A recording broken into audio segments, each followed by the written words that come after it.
সময় ৭২-এ আপনাদের সবাইকে স্বাগতম। তারেক রহমান এবং রুমিন ফারহানার কঠিন কর্মকাণ্ড বের হয়ে আসলো। মাথায় হাত দিয়ে অঝরে কান্না করতেছেন তারেক রহমানের স্ত্রী জোবাইদা রহমান।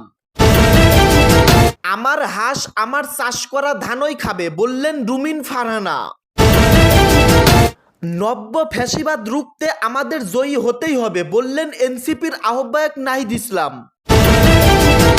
বিদেশি শক্তির সহায়তায় ক্ষমতায় যাওয়ার চেষ্টা করছে কোন কোন দল বললেন আমির খসরু। আইন শৃঙ্খলা উন্নতি ও দুর্নীতি দমনই অগ্রাধিকার বললেন তারেক রহমান। জামাত আমেরিকা আতাত দেশের জন্য অশনি সংকেত বললেন মির্জা ফখরুল। জামাতের নেতৃত্বাধীন জোটে যুক্ত হলো আরও একটি দল। সর্বশেষ জানবেন কঠিনভাবে ফেঁসে গেছেন তারেক রহমান, যে কোনো মুহূর্তে দল থেকে তাকে বহিষ্কার করা হবে। এতক্ষণ শুনলেন সংবাদ শিরোনাম, এখন শুনবেন বিস্তারিত। আমার হাঁস আমার চাষ করা ধানই খাবে বললেন রুমিন ফারহানা। ব্রাহ্মণবাড়িয়া ২, সরাইল, আশুগঞ্জ ও বিজয়নগরের আসনের স্বতন্ত্র প্রার্থী ব্যারিস্টার রুমিন ফারহানা বলেছেন, ১৫ বছর হাল চাষ করলাম, বীজ দিলাম, ধান লাগালাম, ফসল কাটার সময় যদি মরুভূমি আসে তাহলে কেমন লাগে? আমার হাঁস আমার চাষ করা ধানই খাবে।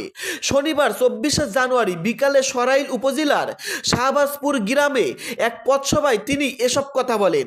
রুমিন ফারহানা বলেন, আপনারা ভোট কেন্দ্রে পাহারায় থাকবেন, একটা জাল ভোট যেন দিতে না পারে, আমার একটা হাঁসও যেন কোনো শিয়াল চুরি না করে, গুনে গুনে হাঁস আপনারা খোয়ারে তুলবেন। তিনি বলেন, এবার সাধারণ মানুষের প্রতীক, জনতার প্রতীক হলো হাঁস। এটা কোনো দলের প্রতীক নয়, কোনো বিশেষ গোষ্ঠীর প্রতীকও নয়। হাঁস মার্কা উন্নয়নের মার্কা, গণতন্ত্রের মার্কা, সাহসের মার্কা, সততার মার্কা এবং অন্যায়ের বিরুদ্ধে রুখে দাঁড়ানোর মার্কা। রুমিন ফারহানা বলেন, এটা সংসদের ৩০০ এমপির বিরুদ্ধে একা লড়াই করার মার্কা। এটা কোনো নেতার মার্কা না, কোনো হাইকমান্ডের মার্কা না, এটা সাধারণ মানুষের মার্কা। নেতাকর্মীদের উদ্দেশ্যে তিনি বলেন, আপনারা ১২ তারিখ সারা দিন রাত ভোট গণনা শেষ হওয়া পর্যন্ত কেন্দ্র পাহারায় থাকবেন। আপনারাই আমার ভোটের হেফাজতকারী। একটা দিন আমার জন্য কষ্ট করেন।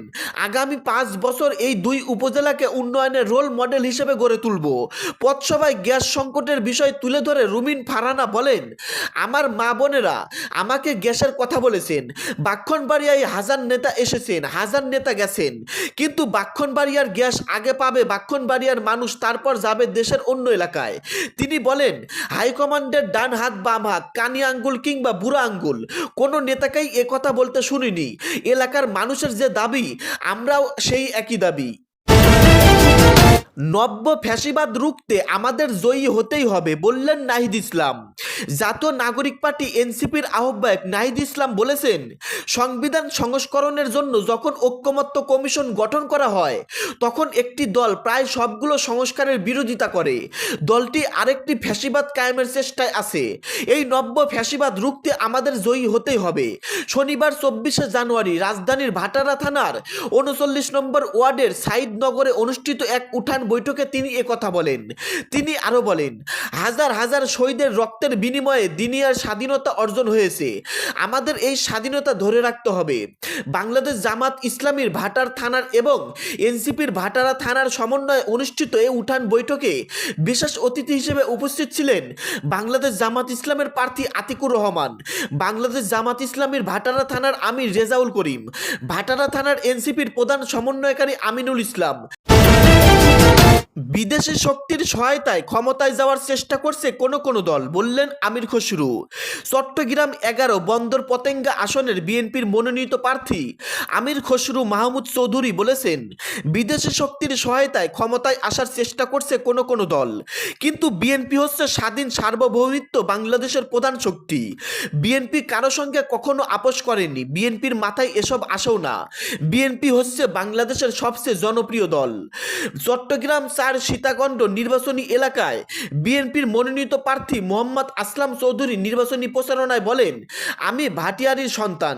এই এলাকার আলো বাতাসে আমি বেড়ে উঠেছি। পেশাগত জীবনে প্রতিষ্ঠিত হওয়ার পরও আমি এলাকা ছেড়ে শহরমুখী হইনি। ভাটিয়ারির একজন নগণ্য সন্তান হিসেবেই আমি আমারও আপনাদের পাশে থাকতে চাই। চট্টগ্রাম 10 খুলশী পাহাড়তলী আসনে বিএনপির মনোনীত প্রার্থী সাইদ আল নোমান ফলওতলী এলাকায় প্রচারণা চালিয়েছেন। প্রচারণায় তিনি তারেক রহমানের জনসভা সফল করতে সবার প্রতি আহ্বান জানান। ছাত্র জনতার জুলাই বিপ্লব ব্যর্থ করতে ষড়যন্ত্র চলছে বললেন মামুনুল হক। ছাত্র জনতার অংশগ্রহণে সংগঠিত জুলাই বিপ্লবকে ব্যর্থ করে দিতে একটি গভীর ষড়যন্ত্র দানা বাঁধতে শুরু করেছে বলে মন্তব্য করেছেন খেলাফত মজলিসের আমির মামুনুল হক। শনিবার 24শে জানুয়ারি দুপুরে ফিরোজপুরের নেসারাবাদ উপজেলার সরকারি স্বরূপকাঠি মডেল মাধ্যমিক বিদ্যালয় মাঠে জামাত ইসলামের ফিরোজপুর 2 আসনের নির্বাচনী জনসভায় প্রধান অতিথির বক্তব্যে তিনি একথা বলেন। মামুনুল হক বলেন, রক্তের বিনিময়ে দেড় সহস্রাধিক প্রাণের ত্যাগে অর্জিত এই জুলাই বিপ্লবকে নস্যাৎ করতে পরাজিত সব শক্তি এখন একত্রিত হয়েছে। তাদের অনেকের প্রকাশ্যে জুলাই বিপ্লব ও গণভোটের বিপক্ষে অবস্থান নেওয়ার সৎ সাহস নেই।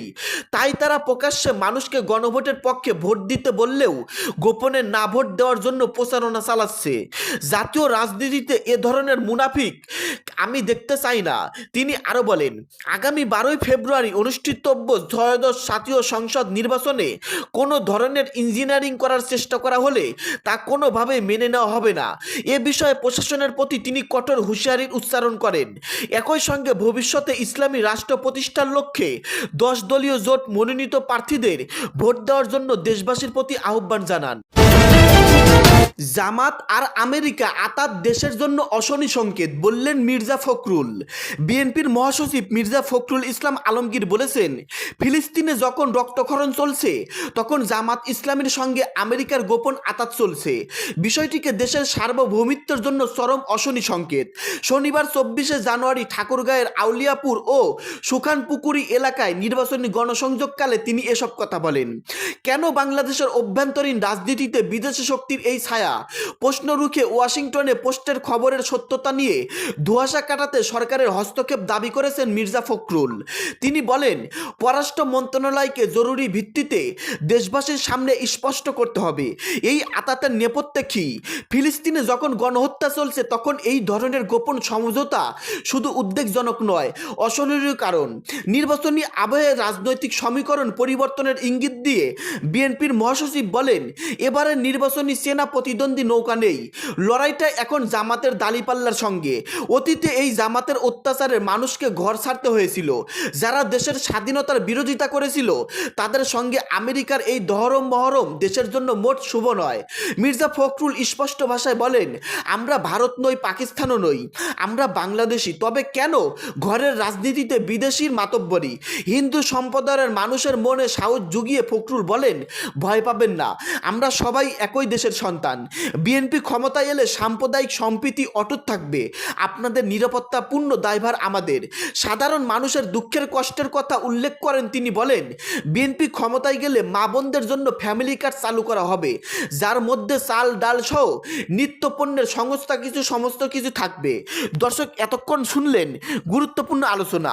আমাদের দেশে কি ঘটতেছে, নির্বাচনকে সামনে রেখে কি ঘটতে চলেছে, তাছাড়া বিএনপি এবং রুমিন ফারহানাকে নিয়ে কিছু চাঞ্চল্যকর তথ্য যে কোনো মুহূর্তে সোশ্যাল মিডিয়াতে আসতে পারে। দর্শক, সব কিছু মিলিয়ে আপনাদের মূল্যবান মন্তব্য ভিডিওর কমেন্টে লিখে অবশ্যই জানিয়ে দিবেন।